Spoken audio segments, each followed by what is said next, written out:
Are you ready? Can crush us. It don't really get no better than this the podcast that you're looking for if you're really heavy into wrestling.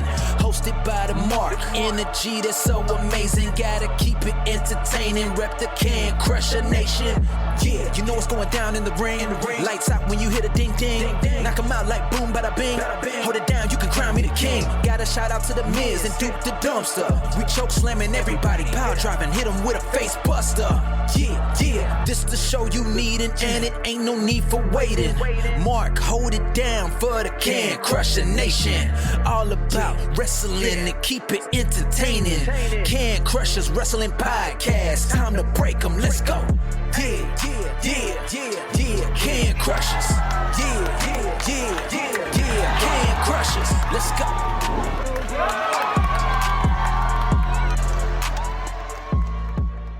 Welcome back to another Can Crushers Wrestling Spotlight. I am your host, Mark the Mark Martinez, and it is time for a spotlight to go way back. And this one way back is my childhood. I'm really excited to talk to the man that is on the line right now. Holy moly, this is going to bring me back. The Midnight Express, Flair, Steamboat, the Steiners, and I hope we talk about all of them. I hope he gives us more names to go in, because this is going to bring me back. This is going to bring back the TBS, WWF Superstars. Yes, it is awesome. He wrestled in the era of 81 to 96. He might have had a match or two after that, but those are his big moments. The power of the punch. The Cooker, Bob Cook. I'm so stoked to have him on the line. But of course, you know, we have to tell you about everything else here first. Guys, check out Collar and Elbow Wrestling, the shirts, you know, all that stuff. Head over there, check out some of the new merch that they have out.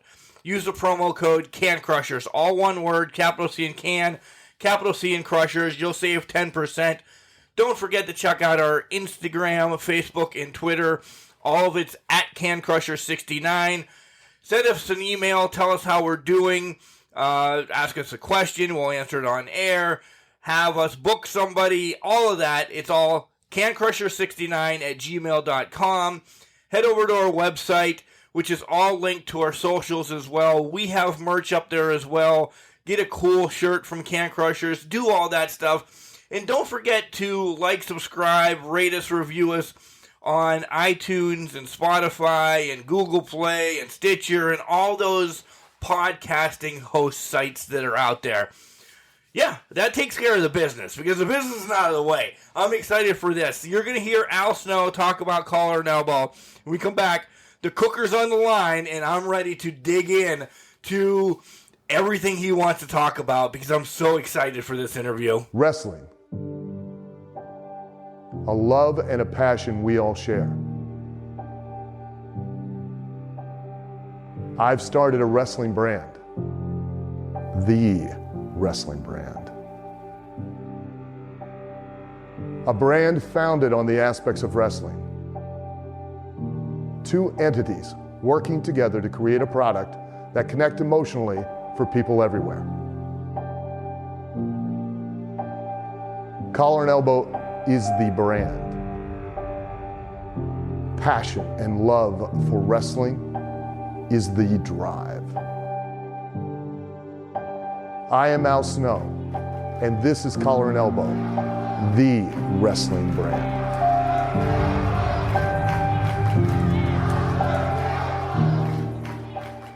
And welcome back to Can Crushers Wrestling Podcast. Guys, I told you this is an interview for me this week. This is somebody I watched in the childhood, and I saw against Flair, against Pillman, against the Midnight Express, Rock and Roll Express. It is the man with the best punch in professional wrestling, the Cooker, Bob Cook. Bob, welcome to Can Crushers tonight. Thanks for spending a couple minutes prior to the interview making me laugh, because I just woke up and I'm feeling like a bag of shit today. So, well, I appreciate you having me on the show. I appreciate you asking, and I'll see you later. Okay. Oh, wait, we're not done yet? Okay. Yeah. If you want to be, I know you're a big video gamer, and we'll start there. That you want to go play some games right now, or what's up?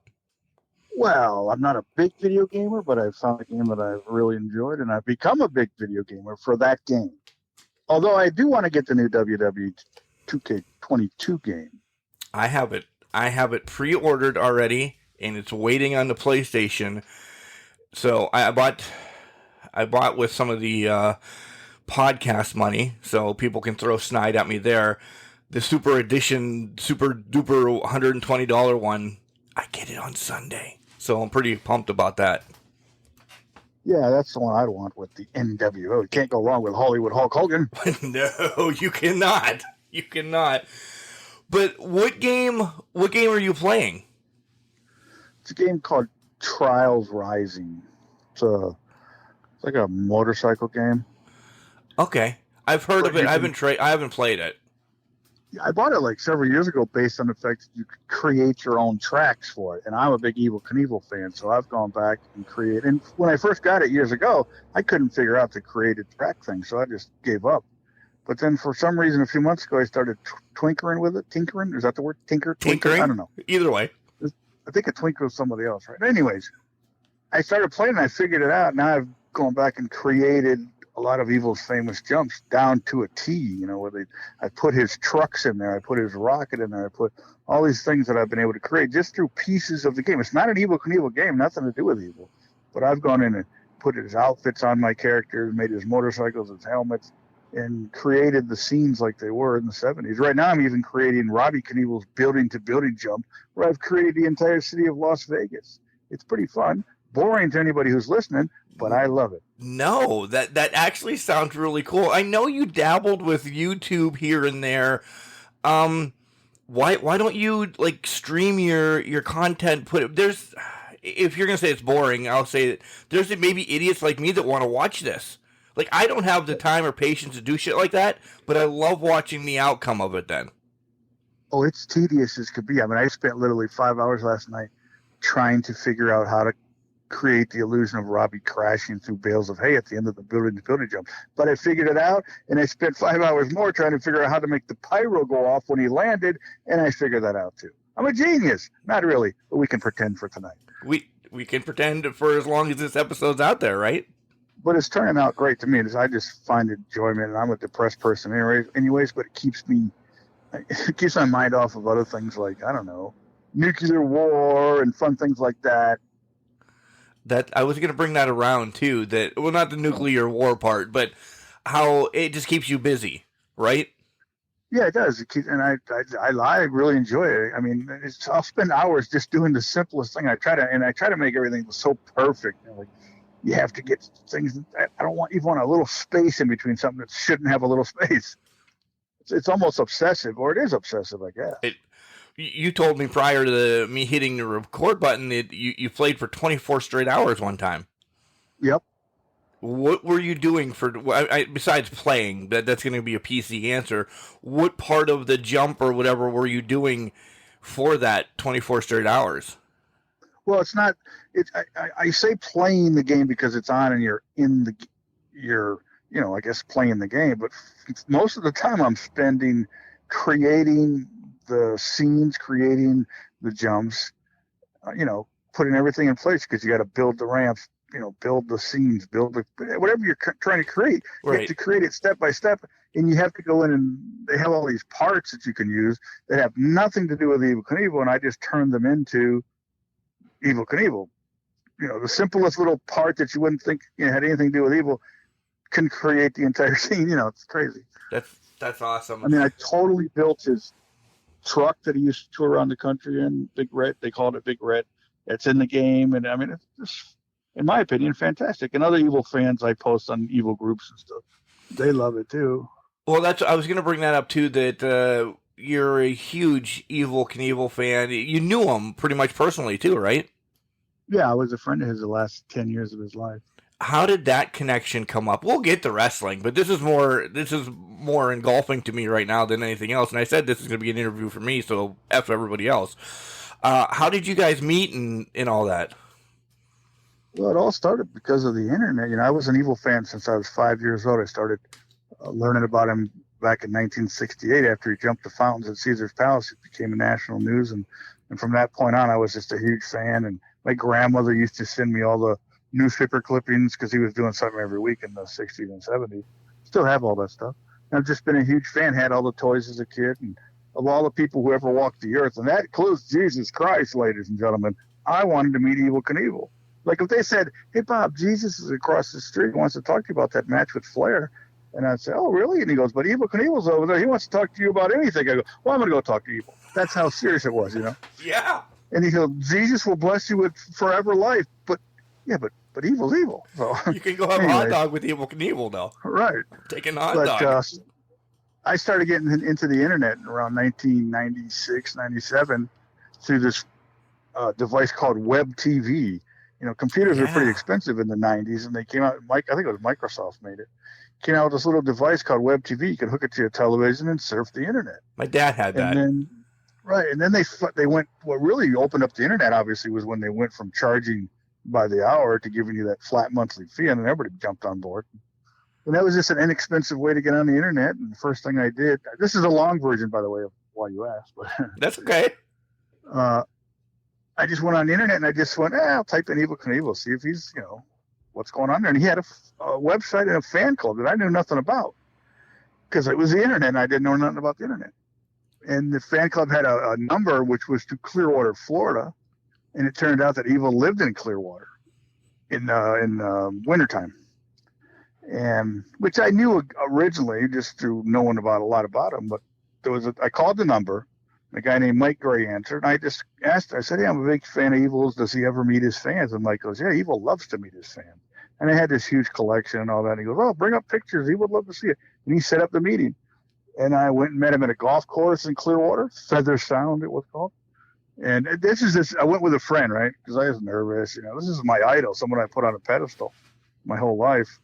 And you get to the golf course, and I see he comes up in his golf cart, and he's over by his SUV. Which I didn't really know much about SUVs back then either.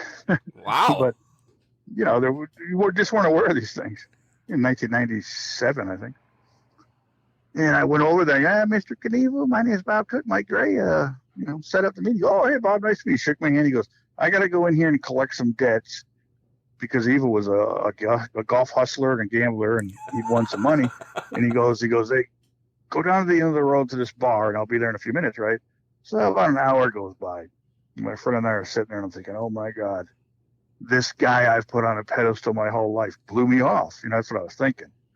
And then he walks in the bar, he waves us over, and he sat there and he talked to us for over 3 hours, buying us drinks, signing business cards, telling us stories. It was the greatest day of my life. At that point, I'm going, my kid was born in 88, but this is freaking Evel Knievel, damn it. This is the greatest day of my life. Anyway. Yes, I love that story. I do. Yeah. And as we were talking, I had mentioned to him, I heard Vince McMahon help promote the Canyon Jump when he went on to talk about Vince and wrestling. And when the Canyon Jump got brought up, I asked him where he kept the Sky Cycle X2, which was a rocket he used for that jump. He goes, I keep it right here in Clearwater at a friend's warehouse. He says, next time you're up this way, I'll take you by and see it, which is what cemented my ongoing friendship, because at that time I worked for an airport limo service. So I was going to Tampa all the time, and he gave me his business card and he goes, call me anytime you're coming up this way and I'll take you by and see it. So literally, I don't know how long it was after, not long, trust me, maybe a couple of days I called him. I was going to say like 2 or 3 days. Right. Because I'm going up that way, and he goes, but the funny part is I call him, Mr. Knievel, Bob, call me Evel, damn it. And his real name is Bob too, by the way, or Robert, but oh, I did not know that. Yeah, Robert Craig Knievel. Okay. But he liked being called Evel because that's who he was. I would. And when anyway, you're called Evel Knievel, that you have to be called just Evel. As friends, I would want to be just called Evel as well. Right.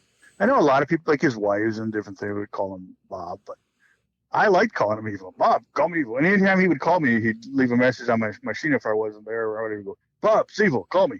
But anyways. That's awesome. So I went up there, and he took, I brought my wife and kid with me this time, and that was another thing. We met at the same golf course, and he had this awesome Aston Martin car. It's like a freaking James Bond car. It had all these little gadgets in it, and just a fantastic car. And he goes, Bob, you can ride with me, right? To go to the warehouse. And I said, oh, man, there's no way my wife could follow him. She didn't know the area or anything. I was like, my wife wouldn't be able to follow. He goes, okay, follow me. So I'm following Evel Knievel and through it. He's driving like a maniac. It's amazing I even was able to keep up with him. But anyways, we got there and he showed us the rock. He let my kids sit in. It's the long story. But that's how the friendship started, was because, he gave me his number, told him to call, and then just went from there. He even came to my house in 2001. One of the best friendships of your life, then, having your air quotes God as your friend, the person that you put on the pedestal. Like, that's the best thing that you've ever had in your life. It's certainly, in that way, I guess, yeah. It's certainly one of my greatest accomplishments, because I always wanted to figure out a way to meet him. And I'd have my wife, like, there used to be a show on, I'm just using this show as an example. There's been others, but it was called Jenny Jones. Yes. And at the end of the shows, they would say, if you have show ideas, call this number. And I always tell my wife, call that number and tell them to do a show about fans wanting to meet their heroes, just anything I could do to set up a meeting with Evel. And then I just got lucky and all the stars aligned. And now the Russians are going to nuke us to death. But who cares? I met Evel. I'll see him soon. Yeah. Stop it. You also talked about, I'm going to rewind real quick. You want to get the WWE 2K game. Well, why? No disrespect. I want to get it because I want to play. I want to download more characters that aren't in the WWE, back into WWE, have my own GM type of deal thing and everything. But what's your scheme or passion to get the new game? Well, I've always got them. I like playing them. My thing is I'll buy it, play it for like 20 minutes and go, well, I'm going back to my Evel game, because I get bored easy. But if the game sucks, obviously I'm going to be bored even quicker. Yeah. This game looks better than, obviously, the last game, but I think anything would be better than that, probably. Yeah, that's for sure. Even though I didn't think 2020 was that bad. It wasn't as bad as people said. I didn't have a lot of glitches, but then again, I didn't play it as much as most people. But I like to create characters. I always like to create Terry Funk and certain people that, were my favorites. Yes, and that's what let's transition into wrestling now a little bit. First and foremost, how did you discover wrestling? Who was the one that said, hey, little cooker, you got to watch this because you're going to be a wrestler one day in your life? Well, I moved to Florida in 1975 from Michigan after my father had open heart surgery, and they advised me to get out of the cold climate. And unfortunately, he listened and regretted it the rest of his life. But anyways, I met a kid down here in Florida called Dale Deibler, who's still alive. I'm friends with him on Facebook. I haven't seen him in 40 years, but, Facebook friends. But we were playing basketball one night, and it was around 7 o'clock, and he's like, hey, man, I got to go home. And I went, what do you got to go home for? It's light out. And he goes, well, I'm going to go home and watch wrestling. I was like 12 years old. And I was like, wrestling? What do you want to watch that for? I didn't really understand anything about it. And I went with him to his house, and I watched it, and I fell in love with it instantly. Championship Wrestling from Florida. Gordon Soley calling the action. Terry Funk was going crazy, and I was hooked. Those are your first two memories right there. Yeah, I never missed the show again. So every Saturday night, 6 o'clock. Sundays at noon, they would play the show again. I watched it then. Saturday mornings or Saturday afternoons at 2 from Fort Myers Channel, I watched the same show again. And then when you got a VCR, well, that all bets are off. Right. You just had to rewatch them. Just rewatch them.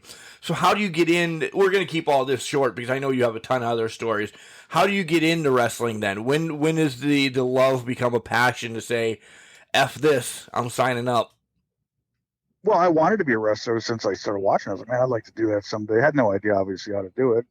I checked the internet, but it wasn't there then. It was kind of crazy, no. But and there was only like 3 TV channels, I think, maybe 5. If you count PBS, you might have had 5. Yeah. But no, all of a sudden lost my train of thought. We used to do that backyard wrestling. A friend of mine who I'm still friends with, haven't seen him in years, but a guy named Mark Starkey. We used to do the backyard wrestling for our neighborhood friends, and put on a show. But I always wanted to be a wrestler, obviously. And a friend and I moved to Tampa after I graduated from high school in 1981. He was going to go to electronic school, which he did briefly.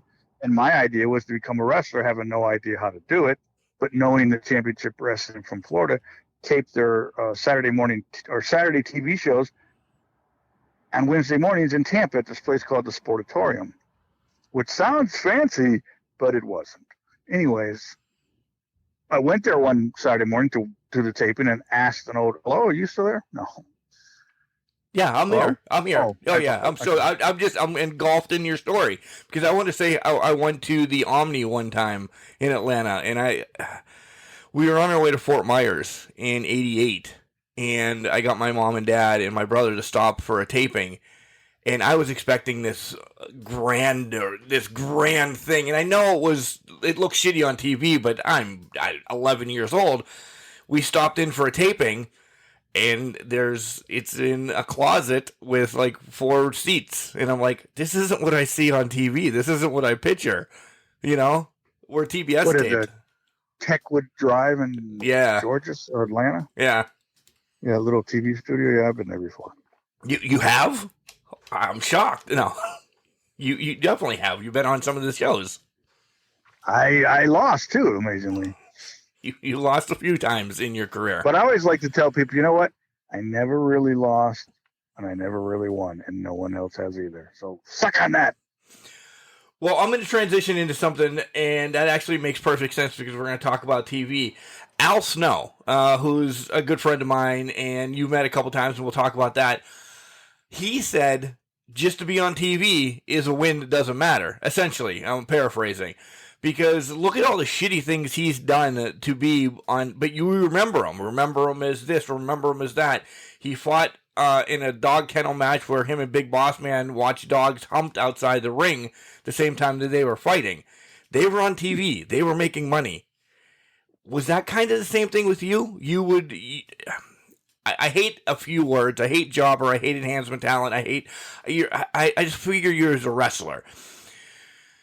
That's exactly how I always say. I hate those words too.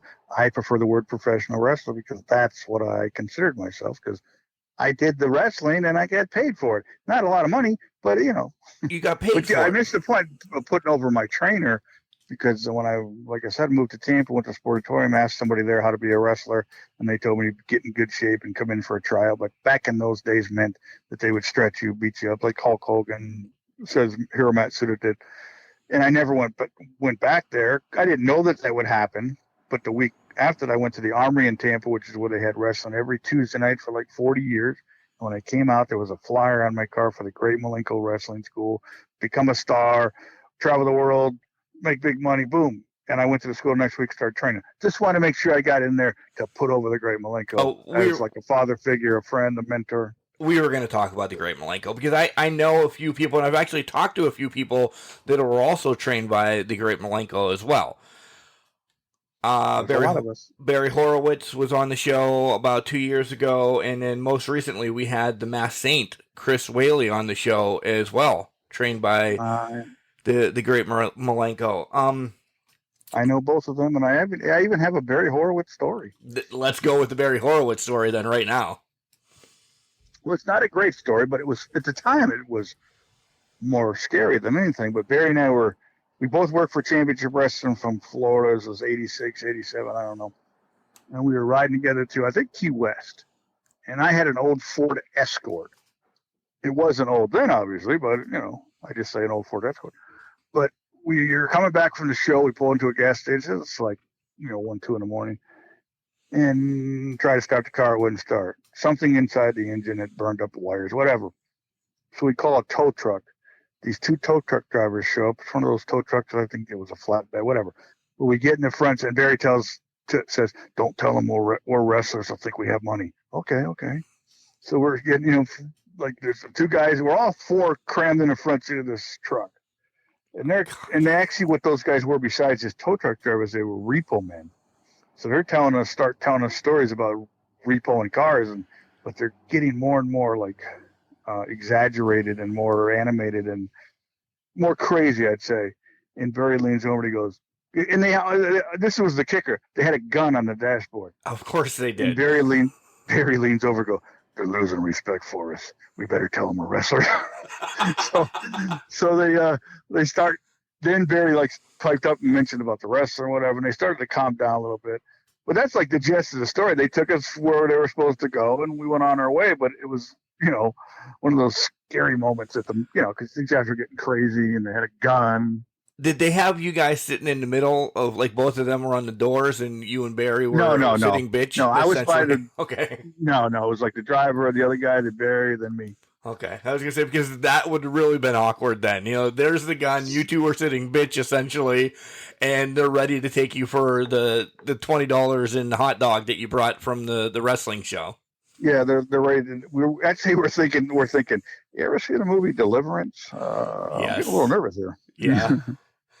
So let's talk about, the Masked Saint as well. Anything with him? Any time in the ring? He's a little bit before your time, though, right?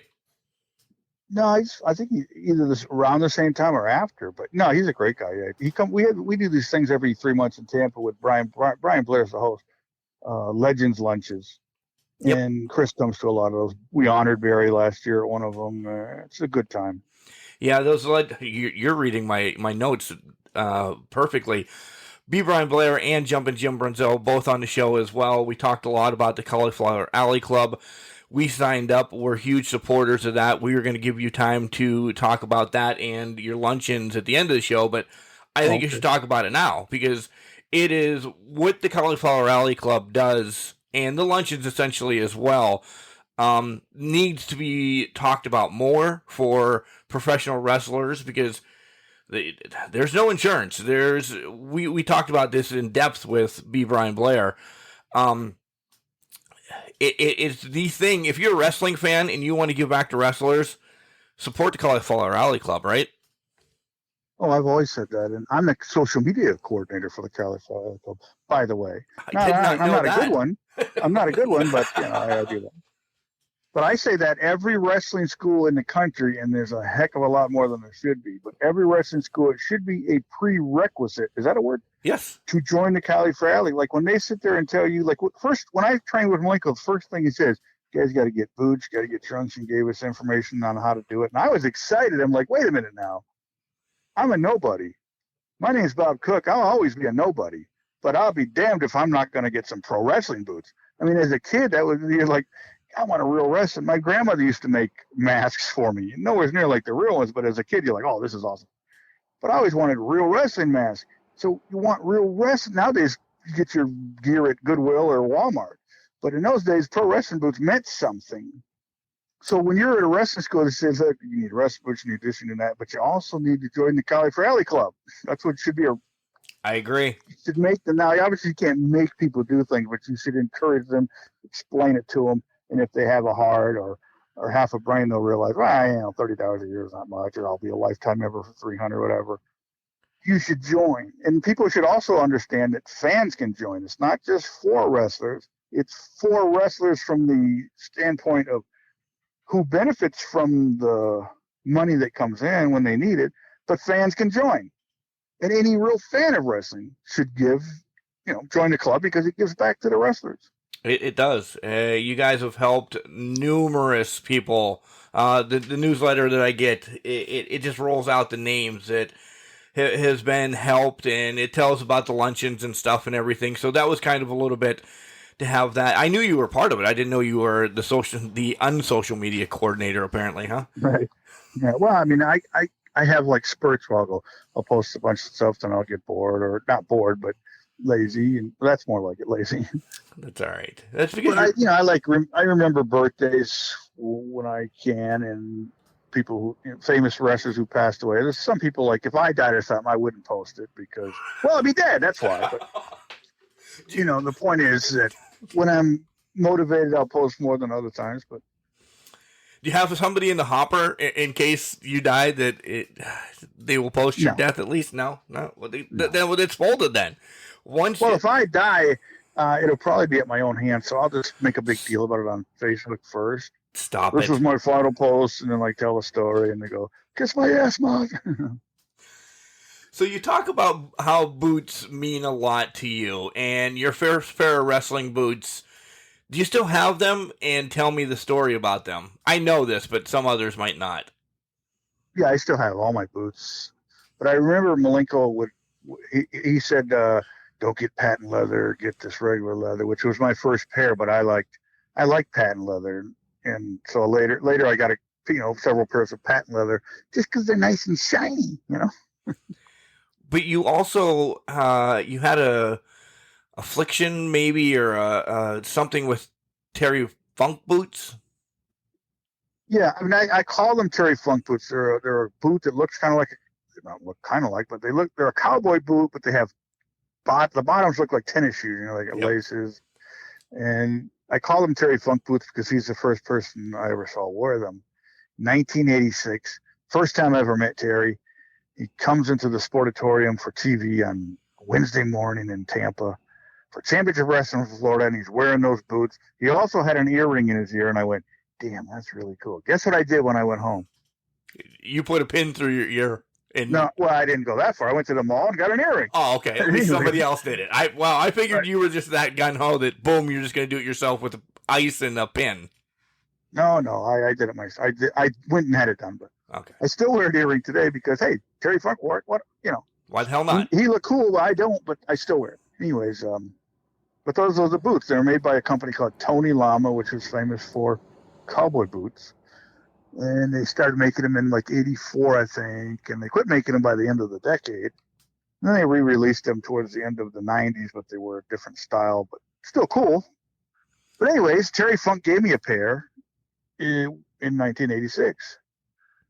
But again, so I've always called them Terry Funk boots. Anybody who's part of the wrestling business that I know who wore them, like Pat Rose, George South, and other guys, we all call them Terry Funk boots because Terry's the guy that wore them everywhere. And they're not wrestling boots. That's the thing. They just happen to have soles similar to wrestling, and Terry wore his everywhere. He wore them in the movie Roadhouse. I can order a pair of these. I mean, essentially, I could order a pair of wrestling boots as well, too, if I wanted them. But I could get a pair. I thought they were custom made then. Like, I thought George, because I remember George having them as well. I want a pair myself then, if I can order them. Well, you can't. They don't make them anymore. I need to steal them from somebody then. I need to steal them from somebody then. You can find them on eBay once in a while. I have a couple pair of them actually going to sell on eBay. But I've had over 40 pair since I've had them. No shit. I've had them and bought them in all the different colors they came in and turn around and sell them. What size boot are you? What size shoe are you? 12. That's 12. Exactly what I wear. We need to talk. Oh, really? We need to talk about it. I'm not going to lie. They're not cheap. Oh, I know they're not cheap, but, my birthday's next week or, Father's Day is coming up, and I'm loud enough that my wife will hear me upstairs that shit may roll downhill, and I could get a pair of Terry Funk boots. Well, I have a nice white and dark blue pair that are in pretty damn mint condition, considering they were made in the 80s. Yeah. And by the end of the 80s, you couldn't find them in stores other than stock that was already there. They quit making them. But you could call the company at that point and have them made custom. It took like 60 to 90 days, and you had to fill out all this stuff, which I had several pairs made like that. But the coolest part, again, was that I asked Terry where he got the boots, because as soon as I saw it, it was Terry that made it, because when you're a mark, or I don't like that use that term, but just you like somebody, like Terry in the rest of the world, Terry is evil to me, as far as that pedestal. So when you first met him and you realize this guy who is so mean, and as a kid, you saw him beat up more fans than anybody else. I mean, literally, and I know it's an exaggeration, but it seems that every time he would come to the ring, because I saw him several times as a kid in the 70s and 80s, he would have to beat up fans because he would just get that heat. But he turned out to be like this most humble, nicest guy you'd ever want to meet. And anytime he would be around, I'd sit next to him because he'd tell you stories and help you out, give you advice. And I asked him, man, where'd you get those boots? Those are the coolest thing. And again, it was Terry that made it, because it's like Terry Funk's wearing an earring, he's wearing boots. If he was wearing sandals in the earring, you're like, those are the coolest sandals I've ever seen. Yes. This is the original dude, man. Right. But I saw the boots on him, and he always wore them the way I think cowboy boots should be worn, and that's you tuck your pants legs in the boot, because they're cowboy. What are you going to hide them for? And I asked him where he got them, and he goes, and he gave me a pair. He goes, I want you to have these, and he gave me the number to where to get more, and he goes, but promise me not that you won't tell anybody else where to get them, because everybody will be wearing them, which he said. He was just joking, but he said, don't tell anybody where you got them, because everybody will be wearing them. Wow. But anyway, that's how I first got hooked on that boots, and then I would get my own pairs over the years after that.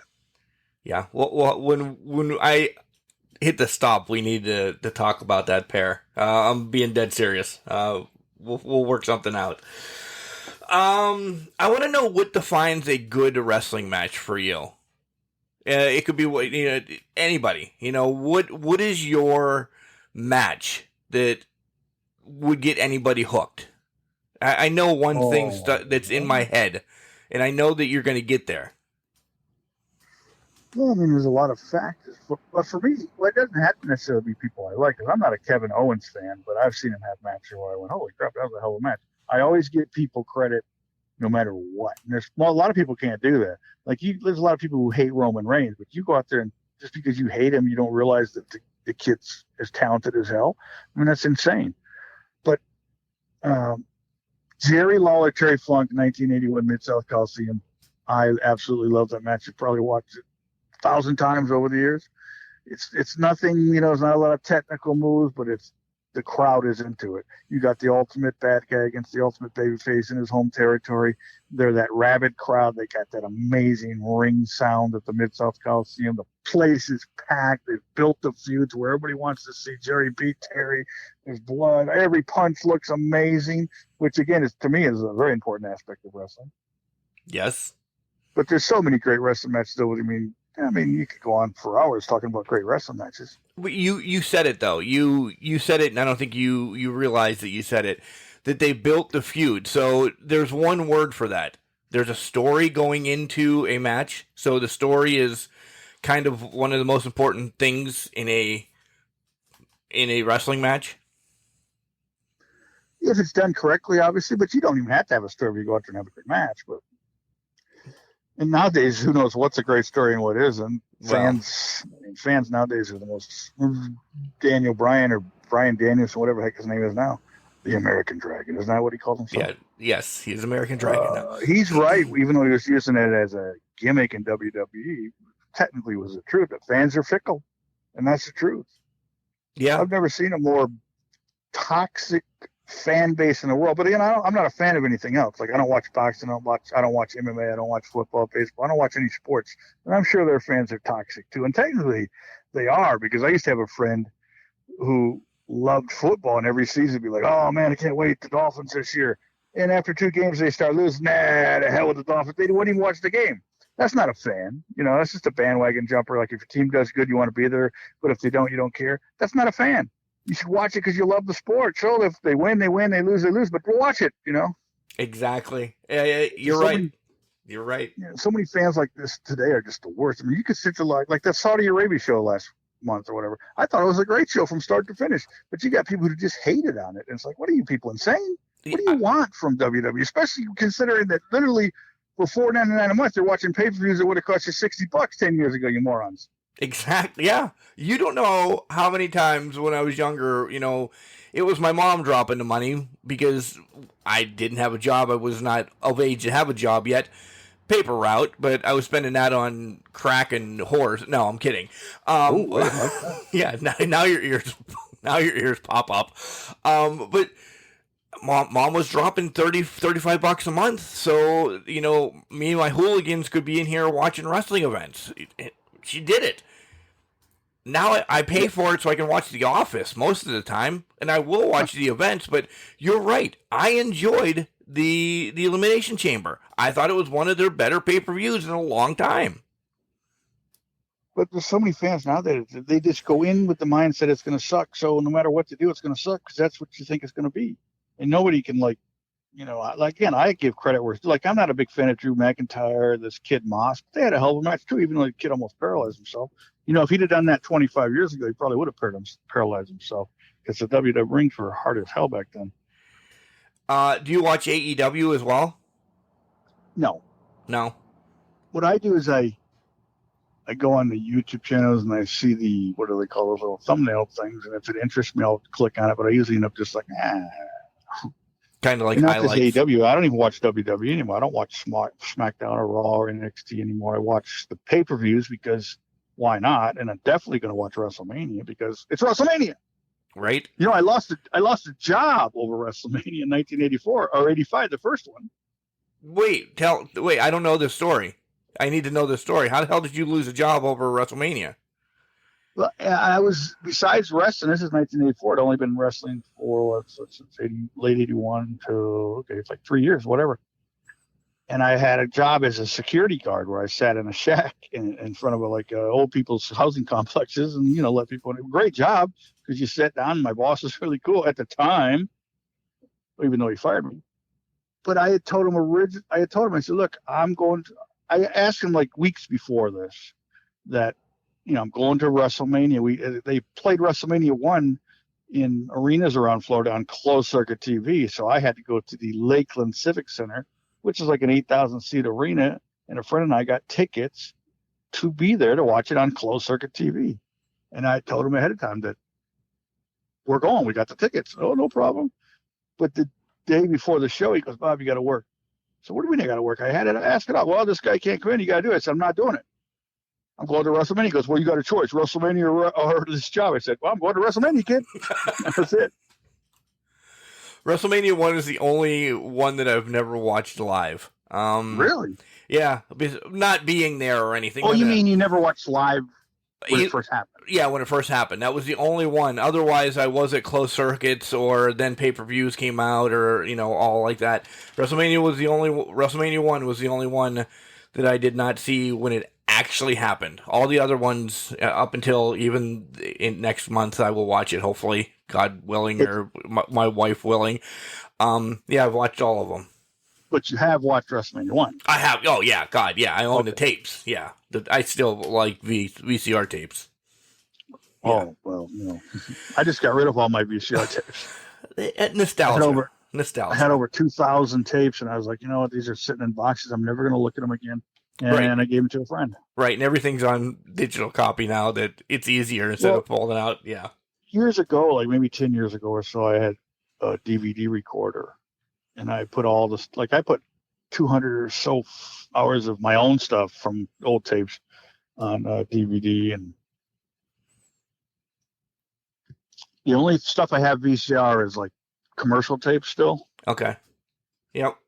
The Coliseum video ones then, essentially? Yeah, a lot of those. Yeah. Other ones. Okay, so let's talk about your career. We've really been jumping, and we'll continue to jump. Screw it. We don't have to need a rundown. But we always talk about the power of the punch. You have the best punch in the business. How did that moniker come? Who gave you that? And because you do. After I went back and watched some more, you really do have the best punch in the business still. Because now it's not even a punch; it's a forearm or an elbow or a leg slap. Or if it is a punch, it looks like crap. Yeah. I watched the AEW once in a while, just the little clips that they show on their YouTube channel. I watched some clip of Hangman Adam Page from last week or something. He's their world champion.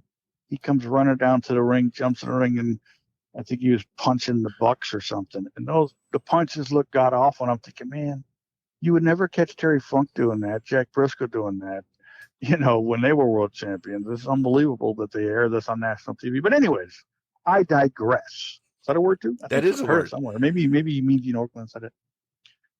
But first of all, I appreciate everybody who says that about the greatest punch, which I don't believe I have. To me, the greatest punch of all time is Jerry the King Lawler when he's on.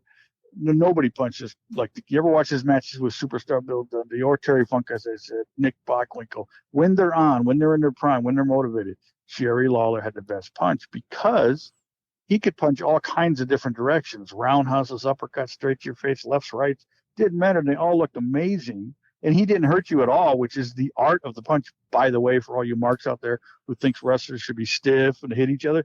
It's not MMA. It's wrestling. It's supposed to look real without being real. That's the art. Any idiot can go out and punch somebody, And 90% of the time, real punches look worse because you're trying not to hurt the guy, but you're trying to hit the guy. It doesn't make any sense. But to me, Jerry Lawler has the best puncher. A lot of guys have great punches. Don't get me wrong. I just say someone has to be the best, so it's Jerry Lawler.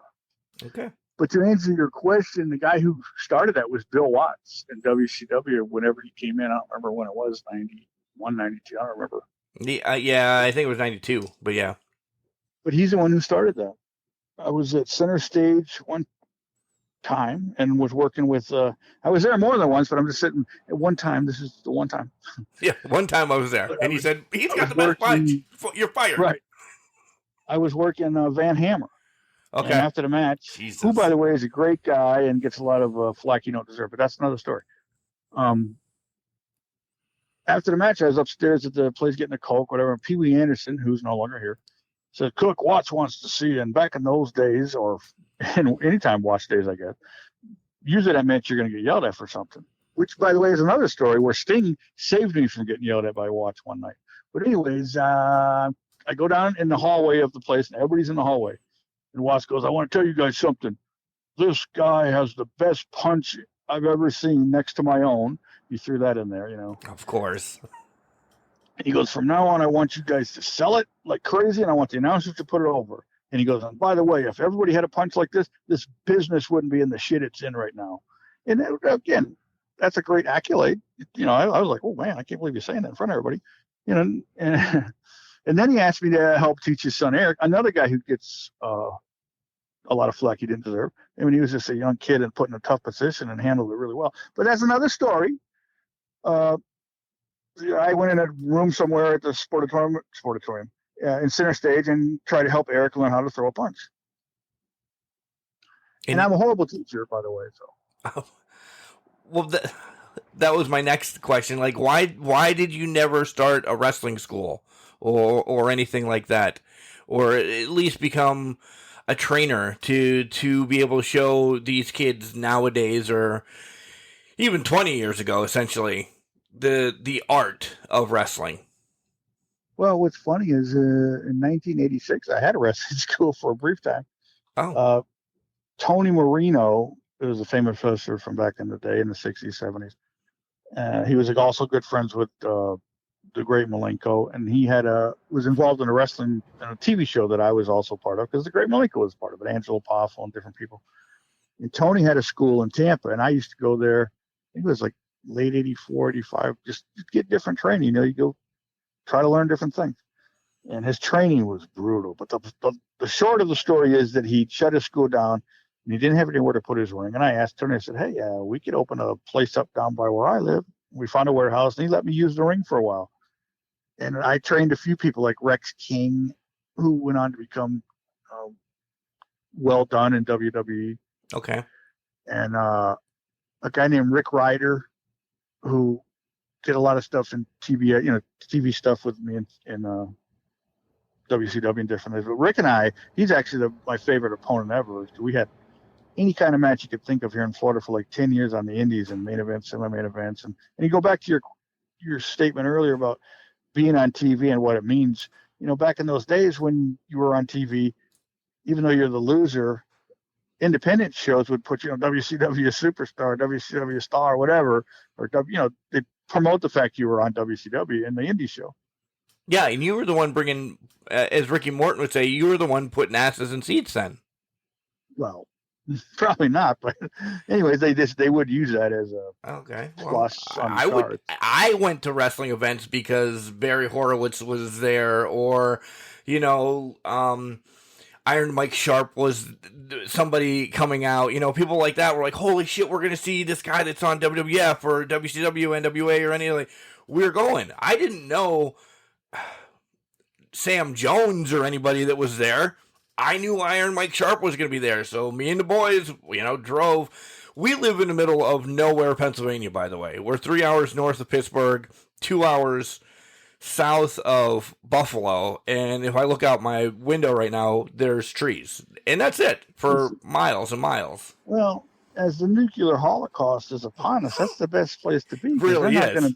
It really is. For your area. Yeah, we're perfect up here right now. We don't have shit going on. Right. But I didn't have the patience to be a trainer. Like when I was a kid, like I said, I did the backyard wrestling, although I didn't know exactly what they were doing on TV. We emulated as best we could. We practiced all kinds of things. And I had the backdrop down perfect. We used to do, like, you're going to powder up a guy and they'll put you over like a backdrop. We used to do that stuff on concrete when I was a kid. It's just like Harley Race did for 40 years. God. It's stupid stuff. And how many documented concussions do you have? I don't know. I've never been to a doctor for a concussion. I've been knocked out a few times in the ring. Does that count as a concussion? I don't know. Close enough. Yeah. Like Mark Starr knocked me out with a dropkick off the top rope. Rick Steiner knocked me loopy with a clothesline. Those guys, Thunder and Lightning, knocked me out with a forearm. But anyways, look, I'm losing my train of thought because of all those concussions. See? So enough. But like a lot of my point was that I had a little bit of a knowledge of what was going on, but then when I went to Great Millennium School, obviously he taught me the real reason to do things and how to do things and the correct way to do things. But I learned quick. That's my point. And as a trainer, if you didn't, like if I'm trying to show you how to do a lockup or a headlock and you can't figure it out after a couple of times, I'm like, what the hell am I here for? Yeah. Because people who would, so they had no patience. But then again, in like 2005, my kid expressed interest in becoming a wrestler, and a friend of mine. And I was at a local convenience store, and there was this flyer about a wrestling school right in our town that I didn't know about. And we went to the school, met the guys, nice guys and everything, not the greatest trainers, but they started training with them a little bit. And I'd sit there while they were training, and these guys are showing them stuff the wrong way and doing different things. And my kid knew. He'd look over at me, and I'd just shake my head, no, these guys don't know what they're doing. Do you pull them out of there real quick? Okay, go ahead. Yeah. Yeah, a friend and I bought a ring, and I had it in my backyard for a while. So I trained my friend, I trained my kid, and I had other people come over. But again, I had no patience for it. And people don't have no dedication. Like, porn is free, but guess what? Training to be a wrestler shouldn't be. So you'd have guys that want to be wrestlers, and they'd start to pay you, and then I can't pay you this week. So I just got tired of it. Yeah, so you can't come next week then. You don't pay me, you can't come. Right. To make a long story short, I was a horrible trainer, and I didn't have the patience for it. Okay. I'm not a good teacher. Not a good teacher. Questions now. How do you start? I remember seeing you first in NWA/WCW, whatever the hell you want to call it. It will always be NWA to me. It really will. How do you transition from like NWA and get to go to WWF? Because I know there's contracts and stuff like that for the big guys, we'll put it like that. But, and again, I said I hate using this word, but for enhancement talent, how do you make that transition to another federation? Friends. Yeah. There was a guy named Jimmy Backlund or Jimmy Del Rey who was a tag team with Tom Pritchard as the Heavenly Bodies and Smoky Mountain with Jim Cornette. And he got a job with WWF. And I think they were the Heavenly Bodies, right, Tom? And, they were. And yep. But Jimmy called me one day. He said, "Wow, you want to do TV for WWF?" Sure. That's how it happened. That's simple. That's simple. But that's a hell of a lot easier than it is now, right? What? I don't know. Now it seems probably easier than ever to get in wrestling, isn't it? I don't know. Well, to get into wrestling, yeah, shit, I can have one in my own backyard and stream it, and I'm going to get 1 million views. And right, is it really wrestling? MonsterRings.com, HighSpots.com. You got a ring. Yeah. Tax season, there's going to be more shows coming soon. Oh, shit. There's already so many published being thrown up around Pittsburgh right now that, yeah. And the promises of everybody get, and, I hate to say this, but the Patriot, Del Welks, but Tom Brandy is the Patriot now, but, when I still think of the Patriot, I think of Del Welks, and he's promised to be at this show. And I'm like, God, this guy is such a effing scam artist. So, yeah. He's promising Del Wilkes the Patriot? No, but he's just saying the Patriot, the original Patriot will be here. Oh, the original is what pisses me off. Yeah. Yeah. Well, maybe he doesn't know, even though you should look up how you can find out facts releasing nowadays. Right. You should. But again, it's tax season wrestling. It really is. But Tom's a great guy, though. So Tom is a good guy. Tom Brandy actually did a show in our hometown, January 15th, 1995, right before he went to be Salvatore Sincere. Huh. He was Johnny Gunn. Yeah, that's why I worked with him in WCW when him and Tom Zink were a tag team. Yep. There's something on YouTube. I believe you talked with Hannibal or somebody. And it's going to be a twofold question. You said that Arn Anderson, you and his match was like one of the brutalest matches that you've had, but he was like a feather. with you. Like, you sold everything so good. Can you kind of elaborate on that? And then on the flip side, because we've heard that Arn is such a light worker, but makes it look brutal, not horrible, brutal. But do you have somebody on the flip side that doesn't make it look so good and is a terrible worker? Like, we've heard things about the Iron Sheik of just literally beating the piss out of people. Yeah, I never worked with the Iron Sheik. I was a tag team partner with him a couple times, but no, I didn't say Arn's match was brutal. The guy I was talking to said it looked brutal, and I said, "Well, I got news for you. It wasn't. It was easy as could be." But to me, I mean, I never worked with a lot of guys that were stiff, and I worked with the Road Warriors and Steiner and Kevin Sullivan, all these guys that people think are killers, and they can be, and I've seen them do it to guys, but they were easy as heck to me. I never hit them too hard, and they never asked me to hit them hard. So everybody thinks everybody should be stiff, but in those days, nobody liked somebody to be stiff. Nobody asked you to hit them harder. Was it a respect thing then? Like, did the Road Warriors ask for you to be, because you were in a hell of a lot of Road Warrior matches, I don't think they ever asked who to work, in my case, but they just, Jody Hamilton, the Mass Assassin, was the one who set up most of the TV matches with the Chalmers, a term I hate to. But I don't think anybody said, "Hey, I want to work with Bob Cook," Okay. But again, very few guys were stiff. I mean, biggest jerk, and I've said this 100 times on different podcasts, was Vader, Matt Bourne, Buzzsaw, guys like that who had no respect for anybody, especially the TV guys. Vader was constantly told to stop hurting people, and he wouldn't listen because he had no respect. He didn't care about anybody but himself. And I don't care what anybody thinks. They can say that Vader is a nice guy. Oh, I met Vader 5 years ago. He was nice as hell. Yeah. He was also not a star 10 years prior. I mean, he'd gone down, everybody becomes humble at some point. Yeah.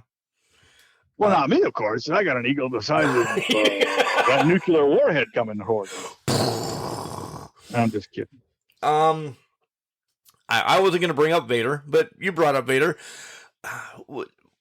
Was that the only reason why Vader was essentially a dick and, rest in peace, and now he's going into WWE Hall of Fame? But was there any other clash with Vader? Or was it just because of what he did to the talent?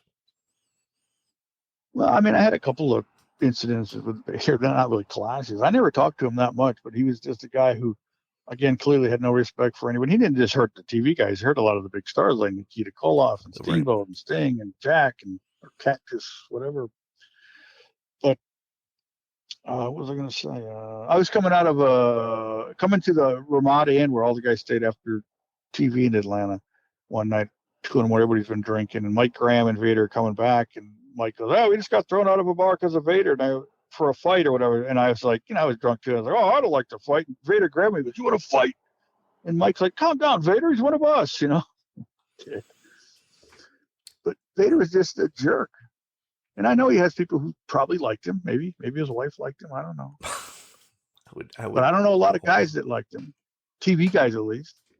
Right. When I said TV guys, I meant the whole gamut, because I know, clearly Mick Foley doesn't have an ear because of him, and yeah, but that wasn't Vader's fault. No, but still, I mean, that was Mick. That was Mick going, "Hey, I'm going to do this weird move. These ropes are tight as hell.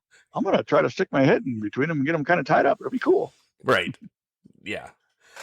We're on the line. I might as well go down this line as well. Screw it. I'm just in a mood. I'm on beer number 2 during this podcast. I got a case of Hard Mountain Dew I haven't tapped into yet. Real Hard Mountain? What the hell is Hard Mountain Dew? Just came out last week. Mountain Dew with booze in it. Is it? No shit. I didn't even hear about it. Well, don't forget, we're a little bit out of the world up here. Well, they don't have it in your state yet. It's only released in 3 states, like, I don't know where, but Florida got it. That's all I know. And I'm addicted to Mountain Dew. And I've seen reviews and people were saying the original flavor tastes like Mountain Dew. And I'm like, wait a minute now. I've always aspired to be a drug addict, but I'm going to wait till I'm 80. I've always wanted to be an alcoholic because life sucks. Now's my chance. What's the alcohol percentage in it? Just like a beer, 5%. Oh, 5%. Okay. Just still though, I'm in for that. you drink a beer. I mean, if I drink all 12 of them, I'm probably going to be feeling pretty good. Yeah. Now you have to send me a pair of boots and Mountain Dew. Let me rephrase that. When I drink the whole 12-pack. Yeah, because that's going to happen as you're building something tonight. Jim Crockett. Let me just say that. What comes to mind when you hear the words Jim Crockett? Bug-eyed, mongoloid-looking freak. Why? He's the guy who killed Florida wrestling, in my opinion. In 1987, he bought Florida wrestling from Mike Graham and whoever else owned it. Promised us all kinds of things. We're going to do this, we're going to do that. Then shut it down by the end of the year. That's Jim Crockett. He only bought Florida wrestling to get their TV slots. And that was it. Just roll him over. Yeah. And he wasn't the nicest guy. I mean, I always like to say his checks never bounced, which is good. And we got paid decent for the loser I am. But I remember one time at the Miami Beach Convention Center, I was walking to the hallway and Jim was like leaning against the wall or something. And he had a cigarette hanging out of his mouth. And I just walked by and wasn't paying attention. I accidentally knocked a cigarette out of his mouth with my shoulder, which would probably give you an indication how short the man was. And he gave me like the dirtiest. I was like, "Oh, I'm sorry, Mr. Crockett." He didn't say anything. That's okay. He just gave you the dirtiest look, like he wanted to kill you. I'm thinking, Jesus, it's a cigarette. Calm down. Right? You got. I'm sure you've had worse things in your orifices. Just relax, kid. But so he gave me that dirty look. But then years later, after Turner bought Crockett, Jim still hung around a lot. I know he had some kind of role, but he was around a lot. And one of the pay-per-views, I think it was in Milwaukee, when Sting beat Luger for the title just before Lex went to WWE in 91 or whatever it was for the first time. Okay. I'm trying to roll back my head, but I don't know if I can make it to 91, but yeah. When he was going to be the narcissist or whatever. Yeah. But he lost to Sting, and then they did this angle in the back where Sting had it tied on Rick Rude, interrupted, and Sting and Rude got in a big fight. And all of us guys had to break it up, Rip Rogers and me, because we were all like dressed as security. And Jim was standing next to me, and he was such a different person from that point because he no longer had the stress of running the whole company, right? And I was like, "Hey, Mr. Clark, would you hold my glasses for me so I can break this fight up?" And he held my glasses. He was really nice. That's the point of my story. I don't even know where I went with that. Too many concussions. See? I told you. They're just not documented. All right, let's talk about some more people that you worked with. Everybody, of course, doing a little bit of homework. Everybody talks about you and Flair. You know, was that one of your greatest matches? You only fought Flair one time ever, right? I thought that. Why is that one always brought up? Well, because I post it every year on my Facebook. Okay. Because it's the only thing I post now. Flair. Okay. I think it's cool.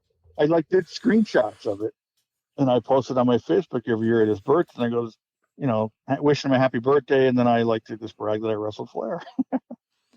Was that one of your highlights in wrestling Flair? I mean, yeah, I mean, it was fun. Again, it was just a TV match. It was like Flair, less than 5 minutes long. Right. But it's certainly not the best match I ever had by far. And it wasn't a horrible match because Flair. How bad could it be? I mean, I was in it, so that doesn't help. But I didn't even want to wrestle him the day it happened. It just worked out that I worked with him. It is funny. I did this interview with I think it was that same podcast. Some news site took the part where I talked about working with Flair, and it said the headline of the story says, "Former WWE superstar says why he didn't want to work with Flair." And I click on it. I saw that, and I click on it. That's me. What are they thinking? I was thinking, man, they called me a WWE superstar, so it's on the internet. It must be true, right? It's got to be true. It's exactly. But they actually took that little bit that I had said and made it into a headline. I thought that was funny. And spun it though, because you were just saying. No, they didn't spin it. No, they just used it as a head. If you read the headline, you'd think, well, this guy. You would think negatively. Maybe it's something negative about Flair. And then when you go read the story, they quote everything I said, which is not negative at all. I love Flair. I thought he's one of the greatest of all time. He was always cool to me. It's just the day I had to work with him, I didn't want to. You know who Dave Penzer is? Yes. And I know I've told the story 100 times, but back in those days, Dave was like Jody Hamilton's right-hand man. He just did a lot of stuff for him, printed stuff, helped him out, whatever. And he comes up to me, he's at the wherever it was in Orlando. "Hey, Bob, guess who you're working?" I said, "I don't know." He goes, "You're working Flair." And I was like, "Oh, crap, I don't want to work Flair." And Dave's like shocked. He's like, "What do you mean you don't want to work Flair? You love Flair. I thought you'd love to work for Flair." Because Dave was with Jody and they're figuring out the TV, who's going to work who. And I suggested you work Flair, and Jody loved it. And I said, "But he's Ric Flair. What if I hurt him? What if I do something wrong? What if I make a mistake? I'll be the most hated guy in the business. I don't want to work with Flair." That was my mindset. It wasn't like, I don't want to work with Flair. I don't want to lose to Flair. That's crazy. I'd lose to Flair every day. It just, I didn't want to take, what if I hurt him? Like I wrestled Joey Maggs in that underdog challenge match and I hurt him in the first move. What if I did that to Flair? That was my mindset. And, but then I went out and had the match and it was easy as heck. We didn't go over the whole match before we went out for 3 hours and forget it like most kids do today. Just before we went out, we're standing at the door and I said, "Rick, what are we going to do?" And he goes, "Just listen to me and remember the figure 4, Bob. It'll be fine." Boom. That was it. Wow. Everything you see me do in the match, he told me to do, from poking his eye to whatever. He told me to do it. And that's the best. Yeah, on the fly. Is that your favorite part of just doing it on the fly compared to, like you said, having it scripted? Because I heard 100%. Savage and Steamboat had to have their matches scripted to the T. It's not true. It's not true. Oh, thank you. Somebody finally saying that. No, a lot of people think that because that one WrestleMania match was from start to finish, you could call it scripted. But I was with Steamboat a couple years ago to FanFest in Tampa. I mean, I wasn't with him, but I was there at the FanFest because I'm friends with the guys that run. Dave Pinzer is actually the guy who put it on. And I would always go to those just to hang out with the guys, But Steamboat was there and he had a question and answer, and that was brought up. And he said that him and Randy wanted to make sure, because they knew that was a special moment. We're talking WrestleMania 3. We're talking 90,000+ people. We're talking worldwide, everything. Yep. Biggest event in history. And they wanted that match to be perfect. So they would both, I think he said they had like 160 different aspects of the match, something like that. And they both had notepads and they wrote down what they were doing. And throughout the months leading up to the match, they would quiz each other. They'd see each other in the dressing room, whatever, and they'd say 68. Steamboat was like, whatever it was, 68. Oh, drop down, leapfrog, hip toss, get it again, whatever the spot was. And they would quiz each other continuously and go over it when they were together. So they got that match perfect, but that was the only one. Oh, see? Sons of bitches. It's on the internet, so I believed it. Right. So people think that Randy did that with every match he ever had, and it's just not true. Thank you. That makes me feel better. I don't know why, but that makes me feel better. I'm that way too. Yeah. When I heard that, I was like, all these people said for years that Savage liked to go over. So now he may have been meticulous about things he liked to do. I don't know. I only met him a couple times. I knew his father really well and Lanny, but that's the point. That was the only match that he really did that with. And hey, if anybody would know, I think it'd be the guy in the match. Right. Yeah. And Steamboat was a little bit into that match. Yeah. Right. And he said they would go over things and they would try to quiz each other to make sure they remembered different things. And then they would take things away, add things, this is basically like a Hollywood script. Like, okay, you're going to be with this guy, however it was, but that's what they did. All right. Who did you I know I kind of asked this when we were talking about Funk a little bit, but who are some other ones that you really enjoyed working with? Because I have the list, like, that I said, Pillman Eaton, the Road Warriors. Was there somebody else that you really, really enjoyed working with? Well, like I said, the Rick Ryder is my favorite opponent ever, but that wasn't TV. TV, I never liked doing TV. And I had no problem with losing. That wasn't the issue. I just got nervous. I always, what if you made a mistake? You look like an idiot, whatever. I never liked it. I was always nervous, but I did it because I did it. But for me, as far as TV stuff goes, I mean, Eddie Gilbert, I was going to say Eddie Gilbert was fantastic. Bobby Eaton, Cactus Jack. I mean, most of the guys, Steamboat, unbelievable.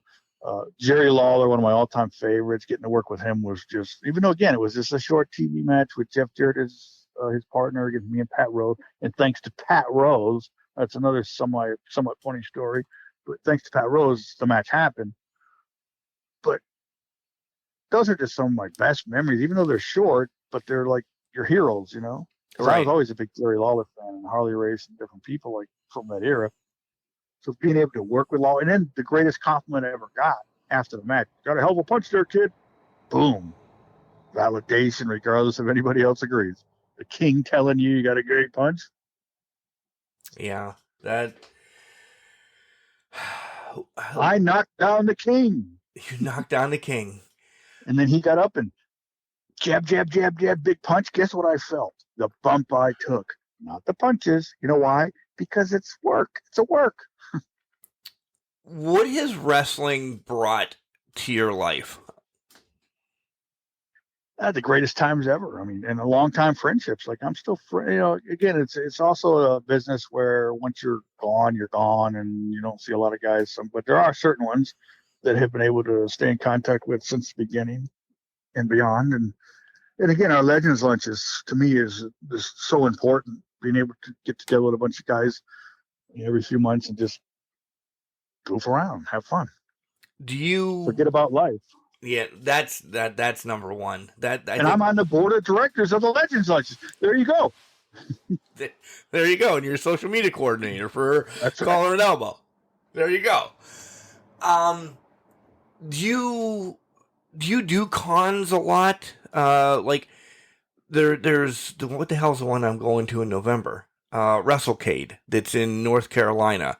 Like, do you do those? Do you do or where you travel around, or do you stay kind of in Florida right now?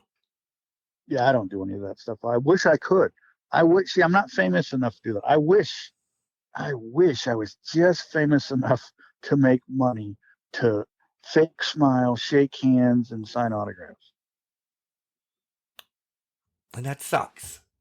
Because I know it sucks for you, because it sucks overall, because what you did for the wrestling business is and I don't get me wrong, I'd love to talk to Flair. I'd love he's got his own podcast. I'd love to talk to this one, that one, this one. They're made. We hear their stories. That's why I like talking to you and Barry, and because we don't get to hear these stories enough of like you don't get to go to WrestleCade because people don't know who the hell you are, and that bothers me. And I want to get you out there more. I mean, I'm not being a publicist or a promoter or taking 10% of shit.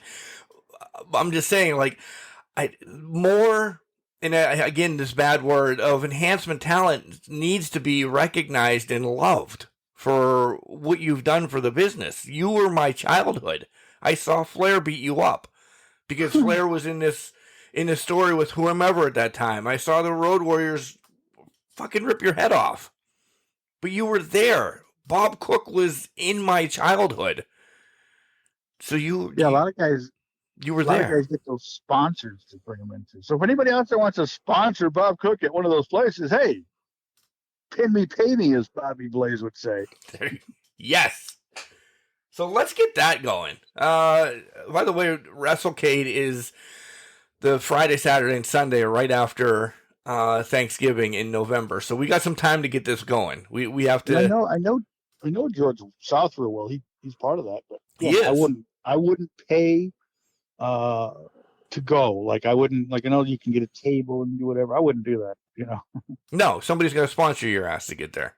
We're going to get this. We're going to get there. Which isn't going to happen either. I don't know. Well, I got some podcast money. Don't be so. No. Ronnie Garvin. Well, I'd be the new Virgil. They take pictures. I don't know who this Bob Cook guy. I'd be sitting there playing on my phone. No one be in line. I don't know if you'd be the new Virgil. I'll tell you that right now. We see enough of him in Pittsburgh on a flea market. So let's just really, yeah. Those stories are true, Bob. Those stories are true. He just literally shows up sometimes, and there he is. What the fuck is Virgil doing outside the supermarket? Selling stuff. Yeah, well, if he actually sells stuff, that's a good thing. He pushes. He pushes more than people want. I digress. You used it. I'll use it there. He's got action figures he can sell, at least. He does. You have a shitload of boots that you can sell. I have, never mind. I won't talk about what I got going on. Yeah. I know it's not the same but the best punch in the business and hands of stone. Did you and Ronnie Garvin ever have? This is a joke question, I guess. Did you guys ever have a beef or talk about it? Because I know it's not the same thing, but if you look, it's kind of at least in the same family. Yeah, I know. I've never really talked to Ronnie. He comes to our Legends lunches, but I don't talk to him. I mean, I would shake his hand or something, but I don't really know him that well. I'm glad I never got to work with him on TV because he used to really treat you guys like crap, and I don't appreciate that. No. Yeah, I don't want to keep throwing everybody under the bus here tonight. We can do that in another episode. You won championships in Florida. You were a former NWA Florida Tag Team Champion. Let's talk about those days a little bit before, if you don't mind. I know I said about an hour, but we're going to go over if you don't care. I ain't got nothing to do. Good. Let's talk about those days a little bit, kind of not the bigger things that you've done. Did you enjoy those more than just being, and I know I keep throwing it out there and I don't like it, the enhancement talent? I loved everything about my time in wrestling. I have like no regrets, no bitterness towards it. Anything I didn't accomplish is 100% my own fault. And I've told the story hundreds of times again that I was given 4 chances by Dusty Rhodes and WCW to do more. And like Jenna Jameson, I blew them all. Oh, that was a good one. Pull it out of left field. You got me on that one. Most people are like, this is Jenna Jameson. Okay, Marilyn Chambers. That's a better reference anyways. I don't know that. I don't know the second one that you need. I know Jenna Jameson. My God. Yeah, we're gonna have to. A lot to talk about after. What happened? If you don't, what did you do that you blew? I guess. It's what I didn't do because every time Dusty brought, I was supposed to be Tex Slazenger originally. Really? To become Dennis Knight, who again I love Dennis. He's a good friend. I've known him for years. We honored him at our last Legends lunch. But I was the original idea for Tex Slazenger, but I hurt my knee. In that case, it wasn't my fault. So there was 4 times, but 3 times I blew it. You could say 4 times I blew it because I blew my knee out. Yeah, I did it again. No, But anyways, that was, and I didn't even know that at the time. I was standing behind the curtain with Barry Windham and just watching a match. Tex and Mark or Shanghai, however you want to refer to them, were in a match, and Barry goes, "Bob, you were supposed to be Tex." I was like, "What do you mean?" He goes, "Yeah, you hurt your knee, and we had to find someone else," which is how the business works, right? No one's going to wait around, especially a loser. And I go, "Well, we got to wait till Bob gets better." No, we just go on, Yeah. But the other times, it was all Dusty would always tell me after he would tell me what he had in mind to get in better shape. And I would always say, okay. And then, like the addiction to Mountain Dew, I drank too much and I didn't do what I was supposed to do. So the opportunities went by. Like you would give me an opportunity, I'd blow it. You'd bring another opportunity to me, I'd blow it. You bring another. Me and a guy named Joe Cruz were supposed to be the new assassins, and we were going to be managed by Jody Hamilton as the original assassin. Even went to the power plant with DDP and Jody to learn different techniques of old school tag teaming and stuff. But it all resulted in getting in better shape, but I never did. I think I liken it to perhaps I was complacent. I had no problem with my spot. Maybe I was afraid of success. Or maybe I was just an idiot who had too many concussions. I'm blaming it on concussions. Everybody else does. If I murder my family, concussions. So Works for Crispin Wall. You love this whole concussion thing right now. You do. Even though what Crispin Wall did is not true. I mean, he murdered his family, but it had nothing to do with concussions. You can kiss my ass if you don't think that's true. Yeah. No, I do. Is there somebody in the business that even now, I guess, that you, if you could, you would have wished you had a match with? I always wanted to work with Shawn Michaels. Never got certain people back in those. I would have loved to work with Shawn Michaels because he's one of the best ever. Would have loved to work with Terry Taylor, and my favorite wrestler of all time. I never got to actually work with Terry Funk. Now I don't think I would have wanted to work with Terry Funk on TV because I remember I was in Florida with him the night before he went to Nashville to beat up Flair. Okay. He was in Florida here wrestling Dusty. Maybe it was 2 nights before, but he was in Florida here wrestling Dusty Rhodes in a bunkhouse match, and then he was going to go to the, do that.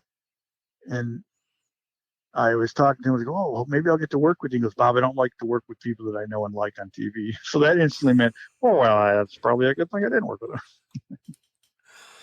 Michaels, do you consider Flair considers Michaels the greatest wrestler to walk the face of the earth? Are you on that same page then, essentially, since you want to work with him?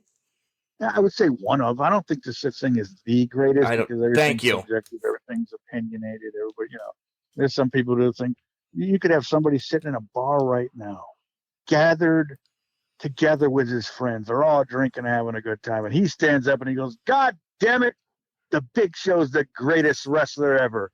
And there's people that would be going, "You're nuts." So that it's all matter of an opinion. So, but there's also people who would be like, yes, he is. Yes, he is. Exactly, because they're nuts. But no, Shawn's definitely one of the greatest of all time, no doubt. Anybody who wouldn't see that. I mean, you can hate Shawn all you want. You can believe the stories. And I like to tell that story too.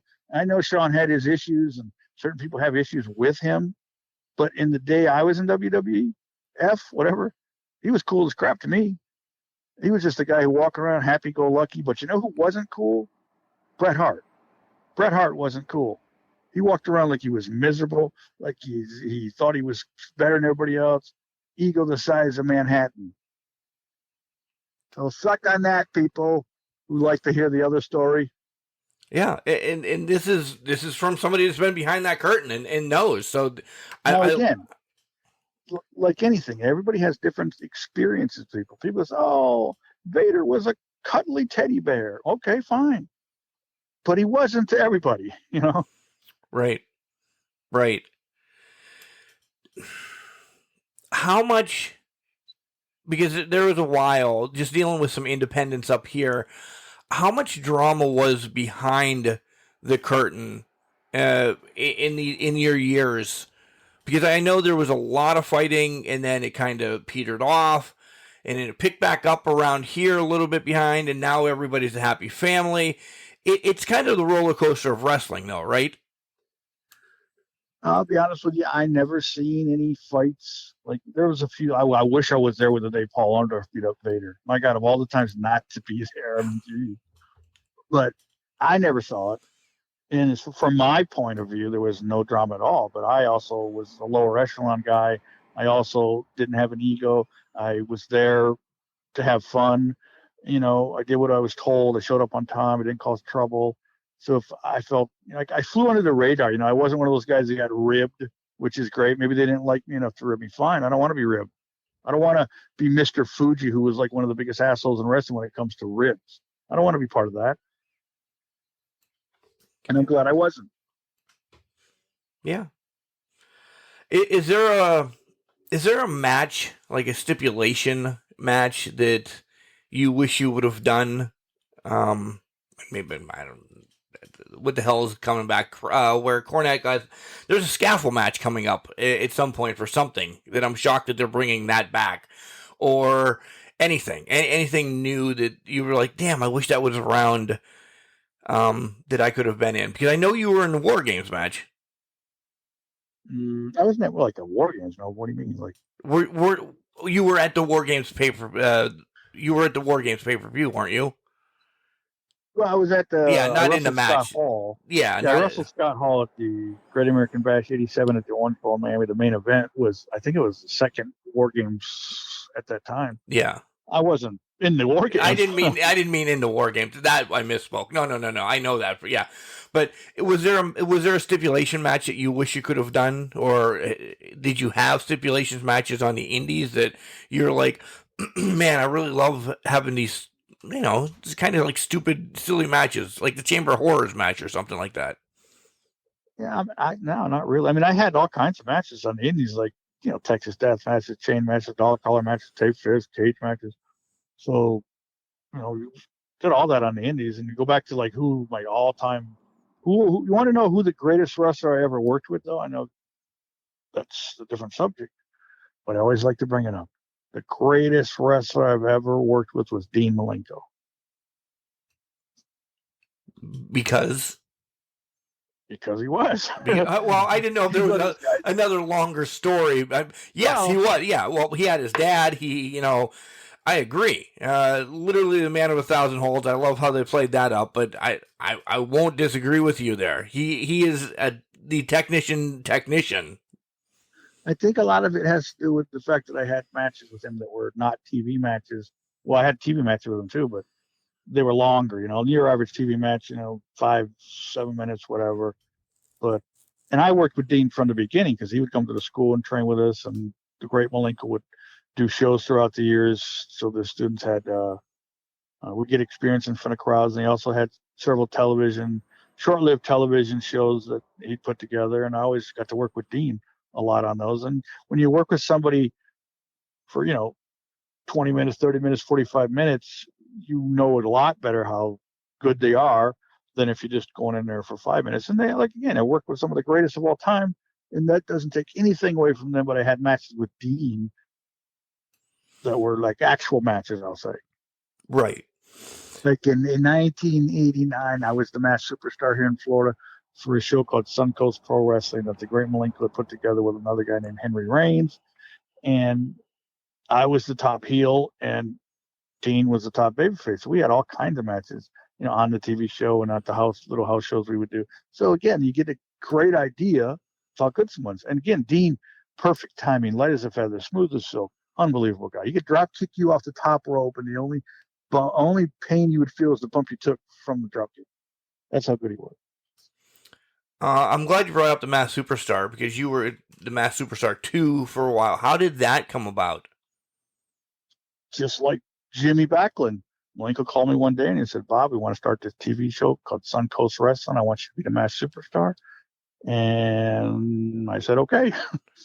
And I got a lot of flack for that over the years from different people. Oh, you stole Bill Eadie's gimmick. No. First of all, the great Malenko is the one who trained Bill Eadie and was his manager back in the 70s as the Masked Superstar. But my mentor, my friend, my father figure, outside of my real father, I'm adopted, so you shouldn't say real father. My real father must have abandoned me. Uh-oh. I don't know. I was a kid. But the point is, Malenko called me, asked me to do it, and I would definitely say yes because I would do anything Malenko asked. Right. And it was TV. We got paid huge money. Not really. You know what I got paid for those shows? They ran for about 3 years. I got paid $20 a show in all the wrestling magazines I could get because the guy who owned the show, who had the money behind the show, Henry Raines, owned a comic book store in the area that we did the TV. And my idea was I'd get $20 for the show. And he also got in all the wrestling magazines every month. And back in those days, they had magazines like crazy. They had a million of them. I just go in and get every magazine every month. That was my pay. That's a good. Now people want those. Do you still have those magazines? People want those. You can start. Oh, I got over 2,000 old wrestling magazines I'm trying to get rid of. Selling those, yeah. Holy shit, you're going to have an eBay store shortly.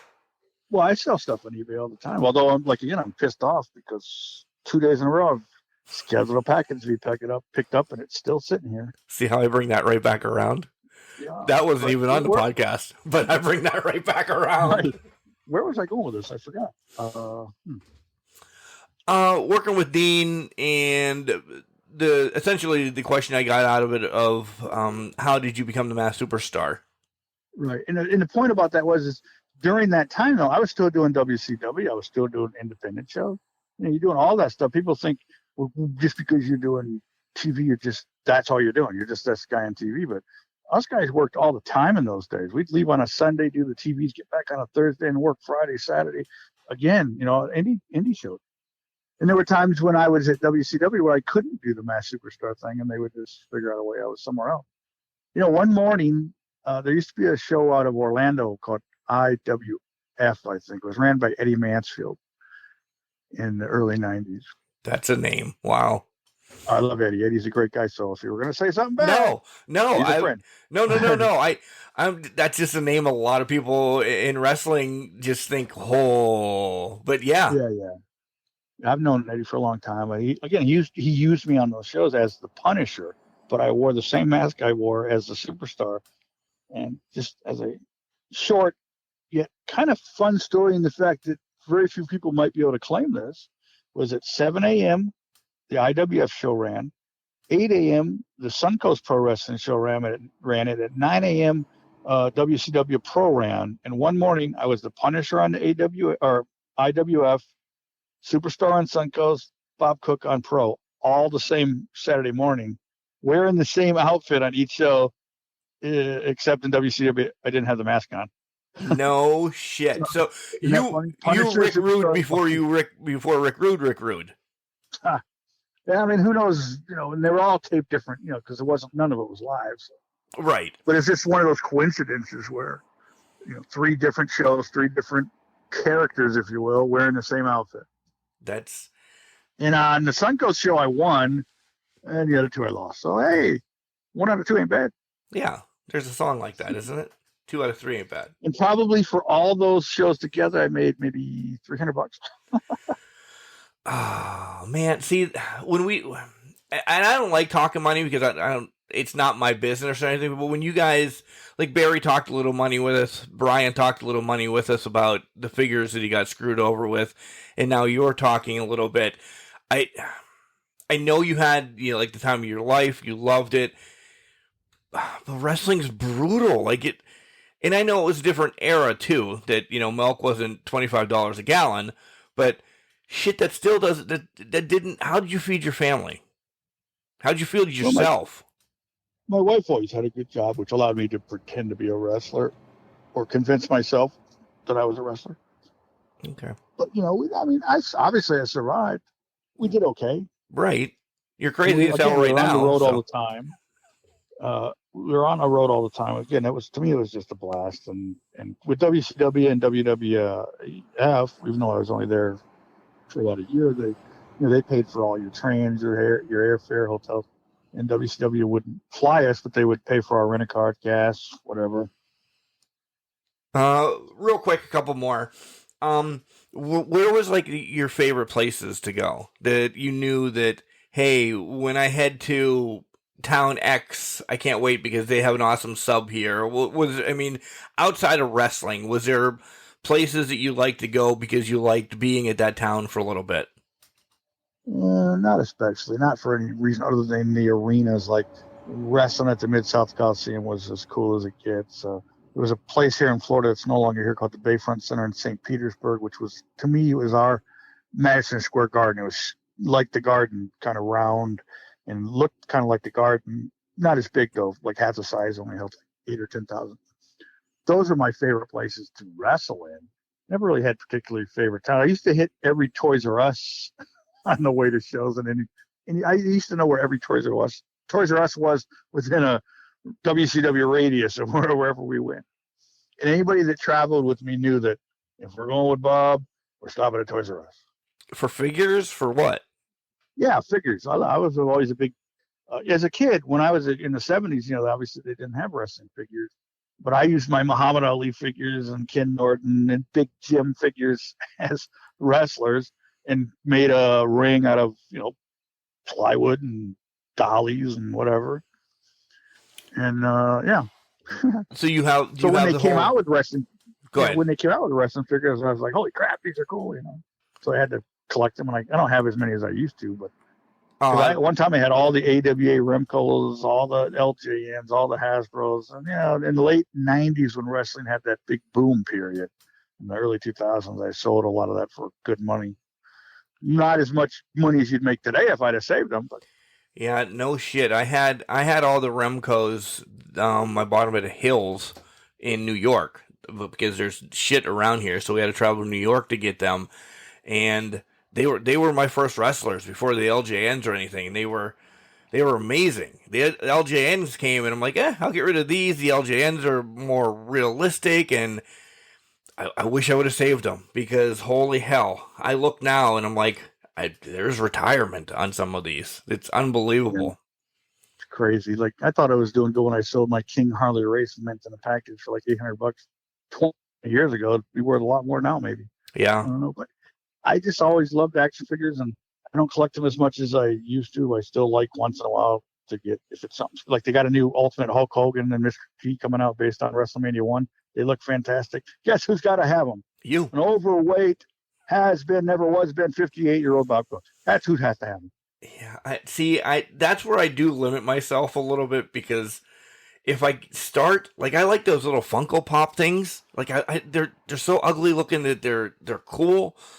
But if I get one, then I find an excuse to get another one, and then I have to find an excuse to get another one, and then my wife throws me out of the house, because then I will get them all. And some of them Yeah, are like CM Punk and AJ Lee's are already in the thousands. I used to be that way with my figures. I still have lots of figures mint in the package that I just have in boxes from the 90s and 2000s that I don't want anymore. And I'm not into the Funkos. I do have 3 Funkos, and they happen to be, are you listening? The God on Earth Evel Knievel. Those are the only ones I have. Of course. Nice. Well, I also have a Funko of Jerry Lawler and the guy from the Blacklist, Raymond Reddington, because someone gave them to me. So, All right, this is a big question, and you have a little youngster meeting you up somewhere, and they want to know advice about wrestling business. What do you tell them?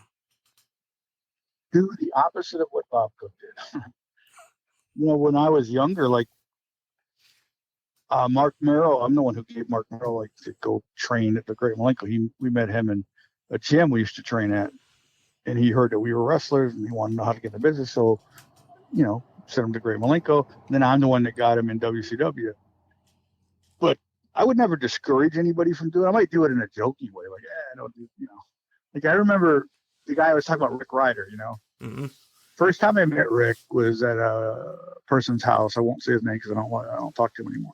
But I met him at this guy's house, and he had one of those halos because he just had neck surgery. Those things that keep your head from moving. And he's like, get a chair. And he's like, yeah, I want to get in the wrestling business. And I'm like, what?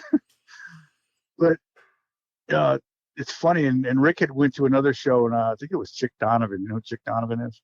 No. I mean, he's a guy who's been around for years. Did not like a Ric Flair game, but he looked kind of like Ric Flair. Great body, blonde hair. Still wrestles, and he's in his 70s. But he's at the shows in St. Pete, and Rick's like asking about getting a wrestling business, and Chick asks, and he goes, "Are you married?" "Yeah." "Well, you won't be." He goes, "You got back problems?" "No." "Well, you will have." "You got a job?" "Well, you'll lose it." This is like telling him all this bad stuff. But he's being real, though. He's being honest with them, right? Yeah, of course. But now I wouldn't discourage anybody. I'd just say put everything you got into it, and learn how to throw a punch just as important as knowing how to do a headlock, in my opinion. Like if you can practice a moonsault 100 times and not hurt a guy and make it look good, then you can practice a punch 100 times, not hurt a guy, and make it look good if you care. But nobody cares anymore. It's not important. I love that. You're right, because And that's that. They will practice all their high spots, and I still am a mark. I will watch the 40 hours of wrestling that's on TV, usually on fast motion. I don't listen to the commentators much, but I will watch it. They'll practice their high spots, but sometimes the headlock looks like they're throwing a freaking garbage bag out of the ring, and it looks bad. Like the basics they're lacking on. Yeah, sometimes it's the simplest, smallest things that make the biggest difference. Like if you're trying to create some illusion that I hate you and you hate me, and they go out and have a fight, and they're doing all this stuff, but the punches look like crap, instantly you're taken out of the match because it's not believable. If you can get the people into the match and your punches look crisp and everything else goes along, it makes it's so much better. Yeah. Are you working with CWF in Florida? Like behind Sort the of. scenes, or just helping out? I know the guy who runs it, and obviously the other people we've known forever, Cuban Assassin, Ricky Santin, and Hell Jeffrey, and other guys. And I'd like to do more if I could with them. And he's given me, yeah, you can do this, do that, but I don't know. But I was at their show last Saturday. It was a good show, had a nice turnout. Yeah. It's a slow build, it's a really hard thing to try to get. You're trying to appeal to an audience that's no longer there, not because they don't want to be there, because they're mostly dead. You know what I mean? I mean, Florida wrestling's been dead 35 years. So who you're appealing to, It's a different audience. It's my son now that you're trying to grab, essentially. There's a few old guys still around, but I'm not going to wrestling shows. No. All right, this is your time. Do say whatever you want. You do have some merch on Pro Wrestling Tees, right?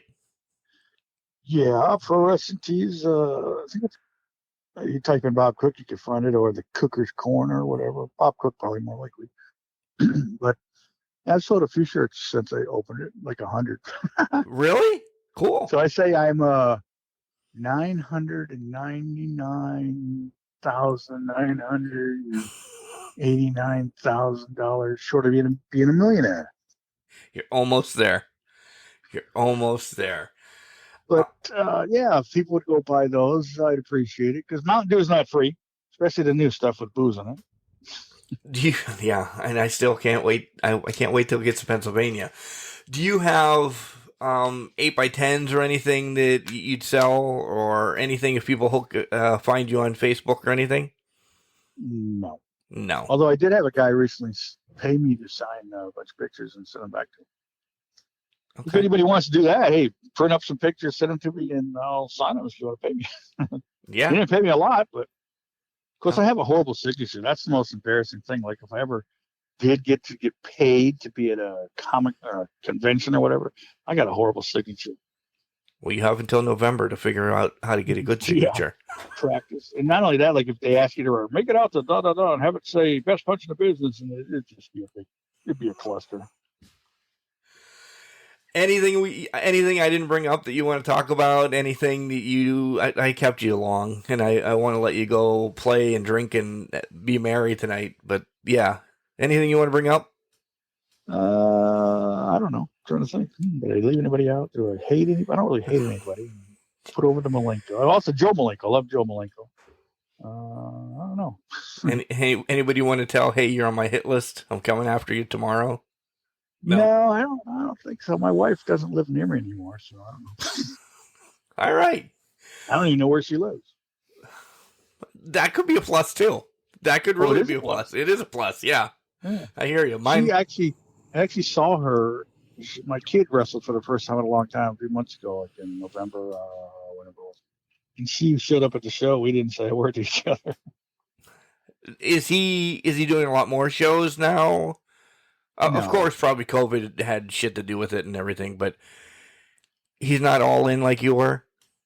No, he doesn't wrestle hardly at all. That was the first time he'd wrestled in years, and he did it because it was 10 miles from his house, and had the friends there and family. Yeah. So everything's changed. So the lineage of Cooks are done. Yeah. Thankfully for the wrestling business. But to me, wrestling's not the same, obviously. No. In my day, I mean, most of us got along. I didn't see a lot of ego in the dressing room. You just had a good time. You were appreciative of being there, and just couldn't wait to get to the next show. And the shows I go to now, I mean, there's so much stuff going on in the dressing room. Just this guy hates that guy, and who needs that drama? Yeah. All right, Bob, I'll let you go. Thank you for stopping by Can Crushers. It was a blast having you on, talking about some of my childhood and to hear some of these great stories. I'd love to grab you again and actually deep dive into some of these crazier stories and just talk again. This was fun for me. Anytime. I got no life, but you better make it quick, because you never know when those bombs are going to drop. Ladies and gentlemen, that was the Cooker, Bob Cook. Man, that was a fun interview. Like I said, this interview was for me to go back into childhood and to hear some stories about the great Malenko, and the Barry Horowitz story to start off the podcast was great. I just pictured Barry and Bob sitting in between two repo men with a gun sitting on a dashboard, and as you call it, sitting in the middle of everybody sitting bitch, and them just getting squirrely thinking, we better tell them we're wrestlers. That's crazy. But just to hear everything that he has gone through, and you hear the love of wrestling that Bob has, and still has for, I want to say yesteryear wrestling, maybe not present day, but it's there. It really is there. And Wow. Bob's going to come back on. We're going to hear some more maybe in-depth stories, a couple more road stories that we get to hear from. And I do like how we started off talking about Bob's hero, Evel Knievel. So that means a lot that he opened up about knowing evil and just wanting to essentially be like evil and the things that he does and creating the video games and everything. That's cool. To see this interview was really, really cool nostalgia for me to sit back and just listen to Bob talk about NWA/WCW, WWF, just to hear these stories about the Steiners and, oh man, these are the ones I love. I really enjoyed this. And maybe, just maybe, there's going to be a cool ass pair of wrestling boots sitting in Can Crusher Studio real soon. I'm excited about this. Hopefully we can work some things out that I can get a pair of these Terry Funk boots, George South boots, Bob Cook boots to have in the studio. You sure as shit know I'll be wearing them around the house, and then the family will be annoyed with me. But that's the way it rolls. Alright guys, another great interview. Don't forget to like, subscribe, and all that cool stuff on everywhere that our podcasts are, iTunes and Stitcher and Google Play and Spotify. You guys know where they are. Send us an email at cancrusher69@gmail.com. See if there's somebody else that you'd like us to talk to. Bob's going to come back. I'm telling you that right now. And just let's talk wrestling like this. Let's just have some great interviews. Remember, just because you're trash doesn't mean you can't do great things. It's called a garbage can, not a garbage cannot.